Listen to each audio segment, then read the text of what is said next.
But I can't see you. I would have loved to see you, but I really won't get any reactions directly. Let's go. And business is a difficult topic, and I think our parents, including mine, have not made it easier for us to understand business or money, or for that matter, these topics have been forbidden, right? And in my journey, your city, Hyderabad, has always been, the city that taught me, money and business. Okay, and we will talk about it during the day today. So we will talk about business today. A topic that probably you want to hear about and yet not want to talk about.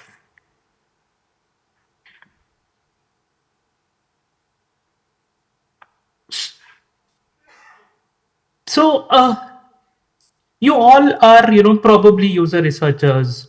Some of you are designers. Some of you may be doing market research, but a lot connected to research, right? And uh, and you realize that a lot of you are, the powers that you need to have is not there, right? It is difficult to have the power. The research has the power, right? It's difficult to have that power now. And you know that a lot of power is centered with product managers, and those product managers are the ones who will say, okay, why don't you do that research, or why don't we look into this, and why don't we do that. Okay, and then a lot of times you will go ahead because that's what you're supposed to do. I want to change that narrative.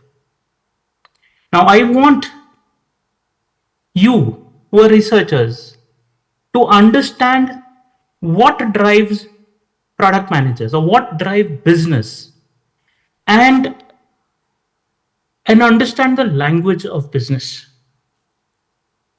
Now, interestingly, and over the period of many years, I have understood that business impact and user insights are the are on the same coin, just that there are two sides.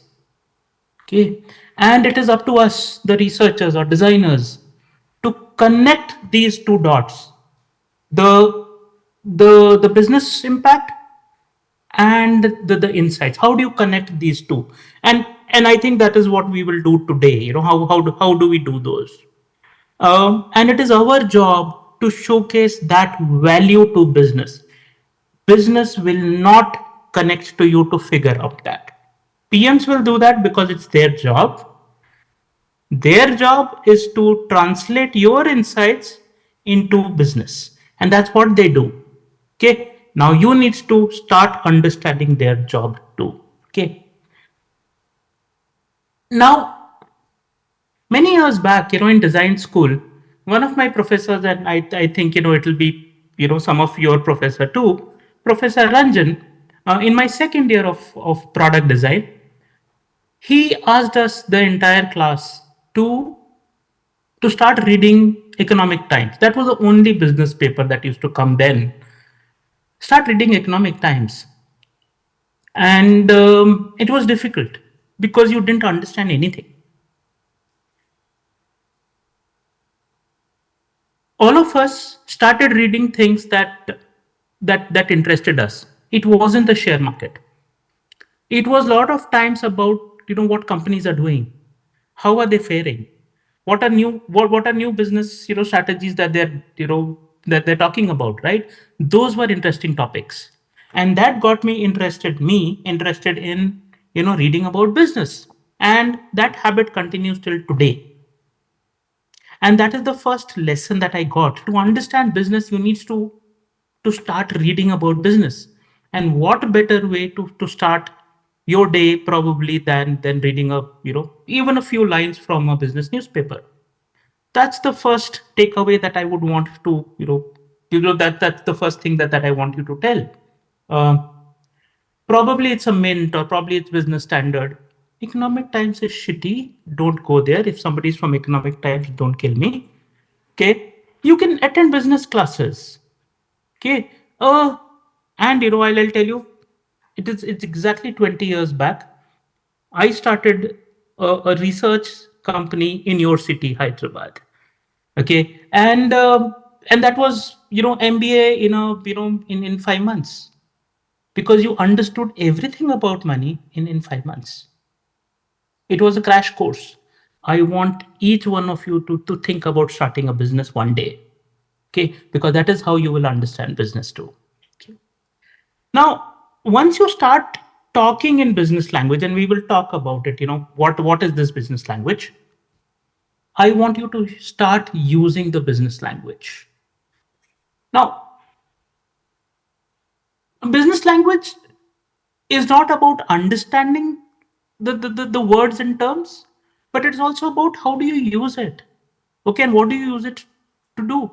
You need to use the business language to showcase the value when something gets solved. Or when you have an insight, you wrap the insight into the business language so that business understands what is the value this brings to them. It is not business who will understand you, it is you who needs to understand business. Now let's understand the second part from there. So what is the business trying to do really? Right? So we've always heard, this is in balance sheet, this is not in balance sheet, we need to have a better balance sheet. Okay, we've all heard that. Interestingly, there's absolutely nothing in balance sheet. Everything that you need to worry about as designers, as researchers, right? It is in income statement. It is in the P&L statement. Both are the same thing. Income statement or P&L statement. That is what you have to worry about, not the balance sheet. Okay. Now, what is there in an income statement that you have to worry about? Okay. Uh, Executives. So when you walk into a boardroom, executives are only worried about two major numbers from from the income statement. One is the top line and one is the bottom line. You've heard, the top lines have to be healthy or bottom lines have to, are not healthy. You've heard that every time you pick up a magazine and, or you go online. What does that mean? Now, very simple terms, right? Top line is the line that appears on absolutely on the top in an income statement. And what is that? That is the total revenues. The total revenues, right? Everything that the company sells is a top line. They don't want to call it anything else. It's at the top, so that is why it's a top line, right? So that's the total revenues. So companies always want to increase their revenues. That's why they said, okay, top lines have to be healthy. And what is bottom line? Bottom line is the line absolutely at the bottom in an income statement. That's why it's again called bottom line. Okay, and what is that? That is your net profits. So top line is about revenues. Bottom line is your net profits. Profits out after everything. Okay, and these are the two numbers executives in a boardroom are always worried about. How can I sell more? How can I make more profits? So when we talk about research outcomes, so research outcomes are usually about, or should be usually about, how do you increase the top line? That means how do you increase the revenues, or how do you increase the profits? And everything that you do needs to focus on either top line or bottom line or both. Or for sometimes you have to say, okay, how do I save money? When you save money for the company, it increases the profit. So that's something that you need to talk about. That is when businesses come and notice you. Almost nobody cares about your research methodology. Only you care about that. Hard to digest, but that is the truth. Okay. What they care about is what is the impact on my business. Does the insight that you are talking about impacts my business? And where does it impact? Does it impact my profitability, which is the bottom line, or does it give me more sales? Finally, that is what they're talking about. And if you don't talk about it, your product manager will take full credit out of it without telling you. Sorry, but again the truth. Okay. So let's move a little ahead and understand what business value are we talking about.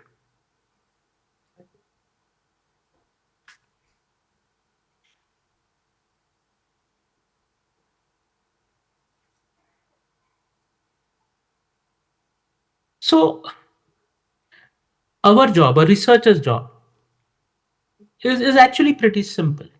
Okay. There are only two things that we do. We either make products better so that they sell better, or or we make selling easier. Okay, or make products sell better.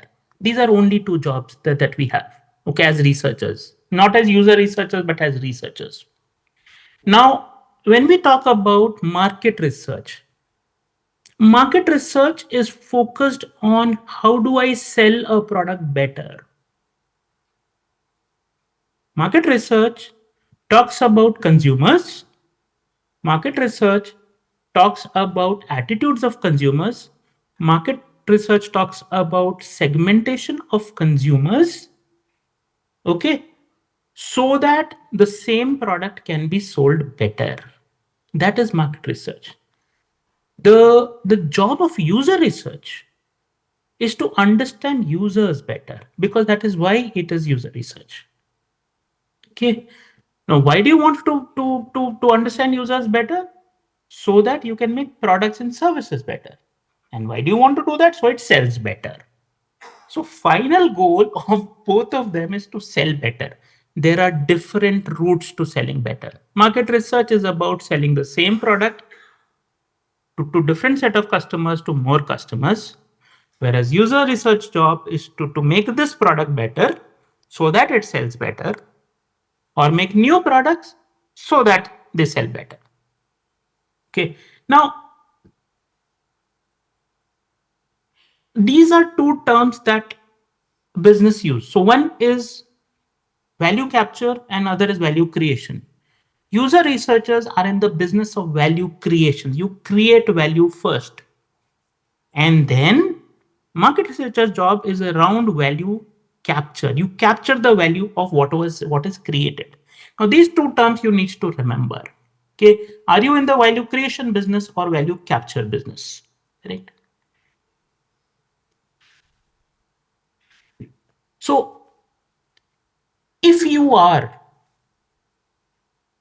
and then look back, look into what kind of company do you work for, look into what kind of teams do you work in, right?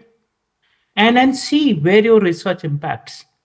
Is your is your research impacting the selling of the product directly,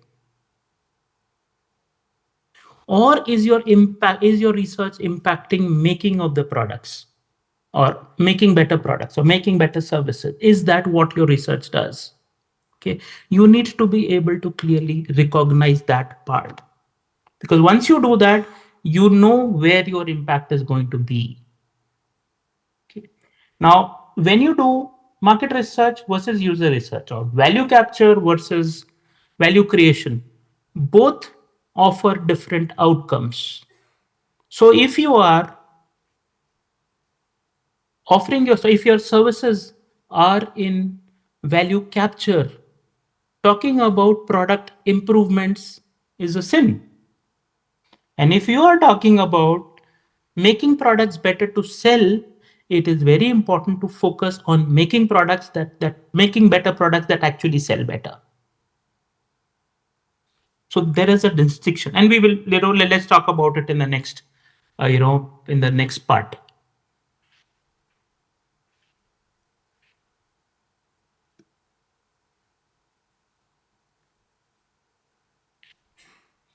We have seen So there are established companies, there are new companies, there are companies that are getting established.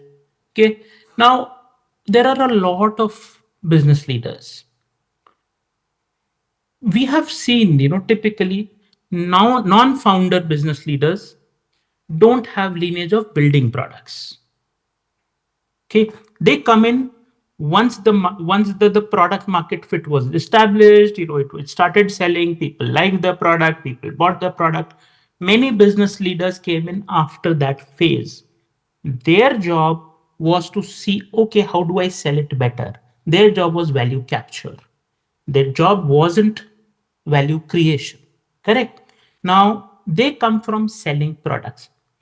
Interestingly, MBA schools, business schools around the globe, okay, focus on value capture. Very little schools talk about value creation. So your business leaders come MBA or non-MBA, if they are business leaders, most of them come from value capture point of view. Their idea of getting more business or selling products come from value capture, not from value creation. Okay, they are very very comfortable selling a hiking shoe to a sailor, but they are not comfortable selling making a sailor shoe. Okay, and that's where they come from. That's their mindset, and they're sitting in the boardrooms. They by definition are risk averse, product risk averse. Okay, they for them they have very little control when new products are made. They get control once the product starts selling. They know that I can sell it. Correct. They haven't learned how to make products. They they have very little control when products are built. These are the leaders many times you're dealing with. Okay, so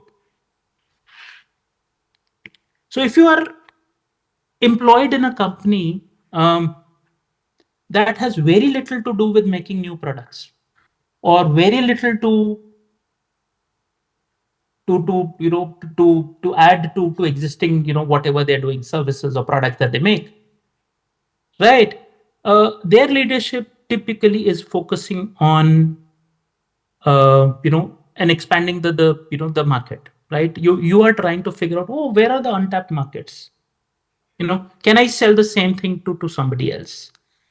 Okay, and they're looking at revenue growth from there. So if you are in a company like that, understand that. Okay, many years back, I was in a company like that, which was a car rental company, and I reported into the CEO, and CEO was a product builder, but the board wasn't.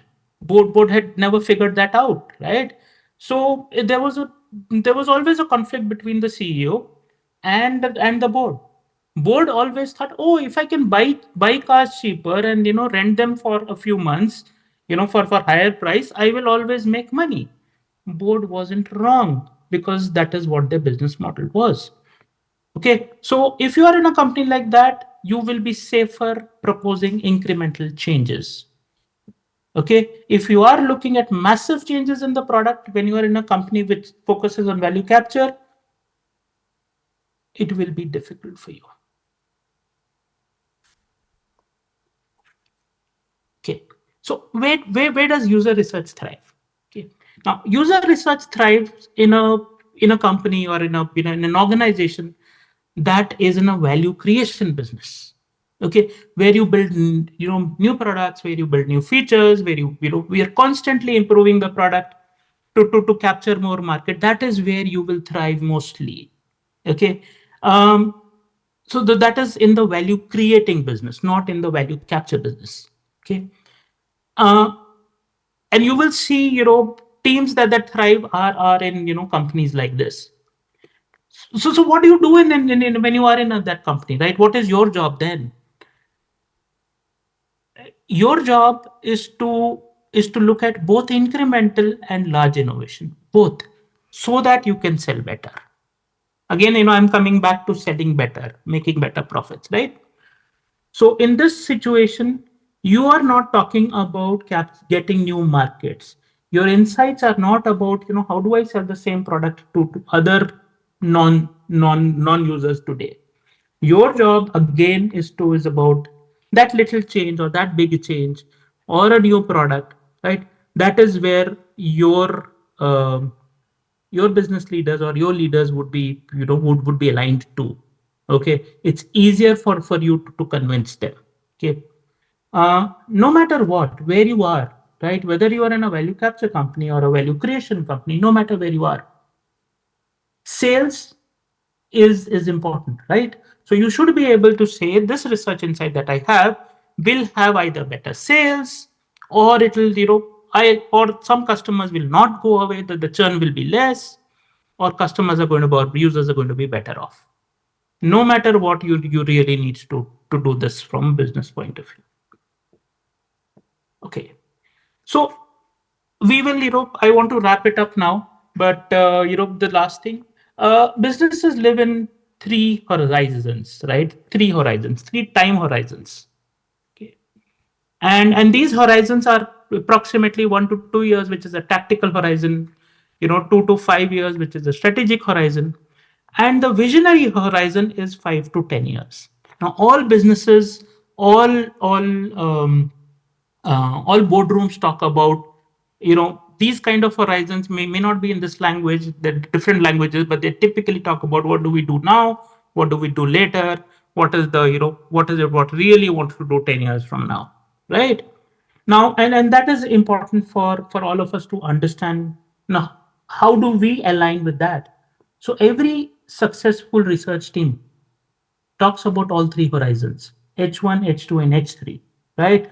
H1 horizon is a tactical horizon. What are you doing, which is going to do business impact in the first 1 or 2 years, which is the tactical horizon? What are the projects that are strategic in nature, 2 to 5 years? What will impact in 2 to 5 years? And some projects which are visionary projects, right? Which are, five years or later, 5 to 10 years kind of a thing. What do we do there? What I want research leaders to do is to have a good portfolio of all three at any point of time. Okay, for you to help not just today's impact, okay, but impact tomorrow. Now, many times, so I have run many of these, strategic and visionary projects, on the side. Okay, and when time came in, we have, shown it to said, okay, this is what we've been doing, and that this is impactful. So you need to have a good mix of all these three projects for you to be successful. Coming back, it is all about business. You need to align with business. And we did talk about EBITDA. So I think it's time for you to start reading newspapers, business newspapers, and figure it out. What is that? Thank you.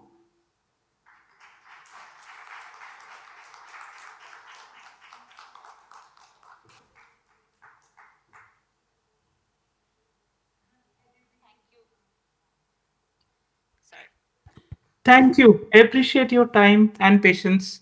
And you can reach out to me Thank about you. business. Thank you, Ripple. That was truly an eye opener. Thank you for breaking down complex concepts for us. He can't hear? Sorry? I think so. Can you hear me? Thanks. Bye bye.